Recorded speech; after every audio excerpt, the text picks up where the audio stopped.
we're going to be painting this metal high five Galadriel. It's a simple sculpted model, but I love it. It's a sculpt that I painted years ago, but I'm taking a second stab at it with the new Army Painter paints, and I'll share my process with you today. From a 𝘉𝘂𝑚 Ghost Grey undercoat, which is what I use pretty much all the time now, I started with a light blue speed paint of Plasmatic Bolt for the initial base coat on the cloth. I mixed this with a smidge of medium, as I wanted a rather thin layer of this paint to go over the whole cloth area first. Once that's dry, I went in once again to go over some of the recessed areas a little bit more, which will give a darker look to our speed paint layer for our initial shading. And once that had dried, I went in with some speed paint Caribbean Ocean, and applied that more onto the lower half of her dress and the hood. I'm just looking to create a gradient at the end, so this is going to act more like a mid-tone for what's going to come later on, as we'll darken down the shading more, but also give her some lighter coloured highlights. But for now, 2 paints in, we have our base colours on. So let's start with the shading first, and we'll jump over to the normal Fanatic range with a Regal Blue. At this point, I'm wanting to keep the darker layer thinned down, as I'll build up this colour in layers, rather than one thick blob. With these thinner layers, you have more control. So for Galadriel's cloak here, I want it to be darker more towards the bottom of the cloth, not her bum, as well as the lower part of the hood. And now that we have done the darker tones for the miniature, we can start working on the lighter tones. And just like the Regal Blue on our previous step, Hydra Turquoise was also thinned down with some War Paint Stabilizer. But this time we're looking to add the colour towards the upper parts of the miniature. And this will help the transition of the gradient into the Regal Blue with this paint as well. Again, thin layers are your friend here. But I also added more layers onto the top of the arms, the hood, and the shoulder areas to lighten these up a bit.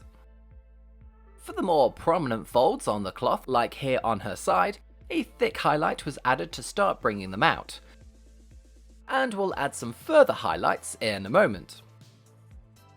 As the cloth is the main part of the sculpt, I spent the majority of my time on this.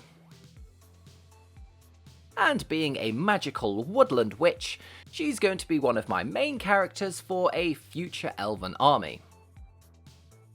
So I don't mind adding more highlights to bring out the cloth details a bit more. Which is exactly what I did with some Amulet Aqua. Not only did I highlight the majority of the cloak with this, but I also enhanced the lighter areas like the top of the hood and the cloth on the upper arms to push out the contrast a bit more. But not too much, as I still want the cloth to look blue. With the majority of the highlighting done, I just went in a tiny bit further with a few areas to push them out a bit more. As so far this miniature has taken around about 20 minutes to get to this stage. So I thought, why not? A few highlights were added on to the lower parts of the cloth with Aegis Aqua. And then the brightest of the Army Painter blues, Marine Mist, was added to pick out some of the upper folds of the highlights on the cloth. Again, mainly just picking out the areas on the upper arms to finish off her robe. I did get a little bit of paint on her hair and hands, so I reset them back to an off-white colour with Company Grey, ready for the next stage, as we will be using speed paints once more, and I didn't want this blue to show through at the end. Now I'm going to try a brand new way for me of painting skin tones.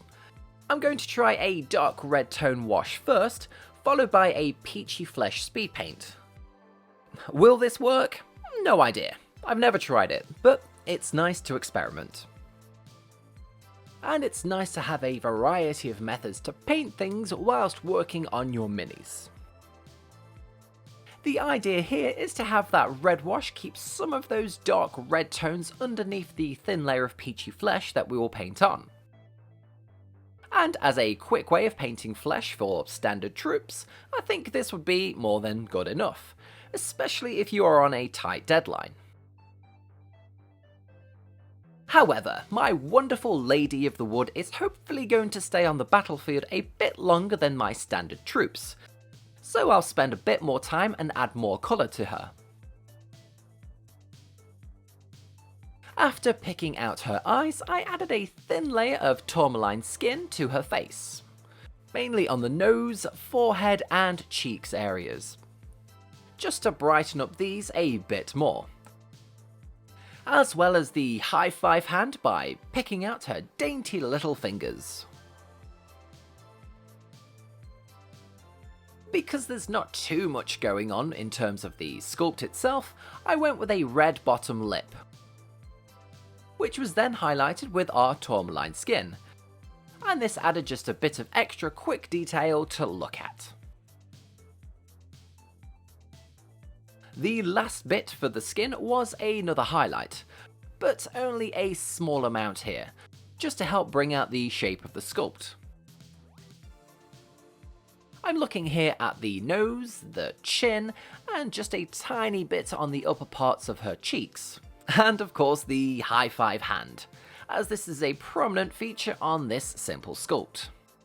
Again, for basic troops you probably wouldn't need to go this far, but for me I really enjoy the highlighting process. It brings out all of those details that you have just been painting, transforming a metal, resin or plastic miniature to life. Now onto my favourite part, as well as Gimli's, and that's the hair. I'm going to do it slightly different from my White Council Galadriel, and that was done at pre-speed paint release, and I wanted to try a different colour that I have not used yet. So, Ancient Honey it was for the base coat, and this is actually a really nice colour. It's not like a vivid yellow, but more muted. Like ancient honey, I suppose. Like, I don't know, did Egyptians have honey? Who knows? Just be careful not to get any on the cloak. Whilst this was drying, I went back to the palette and added some stabilizer to our dark red tone that we had just used earlier, and thinned this right down to create a super wash. This was added to the hair to create a tinge of reddish shading. The nice thing with this miniature is that you can let the grooves of the sculpt do all the work for you. And you know me and my highlighting, I'm now going to come back in and enhance the hair with a couple of colours to bring out the detail a bit more. A Wasteland clay was the main highlight, and this was used to pick out the shape of the hair first. Just work with the flow of the hair and leave the previous red wash in the shaded areas. For the Baron Dune, this was sparingly used to pick out some of those highlights on the upper parts where we have just painted on the Wasteland clay. Don't cover all of the previous layer, mind you, just a nice little highlight with your fine detail brush. For the final detail of her headpiece jewellery and her ring, I used a Games Workshop, yes Games Workshop, Rhinox hide to base coat the area. And then picked out the metals with tainted gold, and then a dot of mithril for the final highlight, to make it a bit shiny. The dark brown Rhinox hide that we placed is more there to help break up the area between the gold and the lighter colours of the skin and the hair. Basically, we're just creating a shadow line between them. And there we have it, Lady Galadriel of Lothlórien. And she will lead my future elf army one day, as soon as I get some miniatures for it. I hope that you've enjoyed this one, and I look forward to doing more character videos.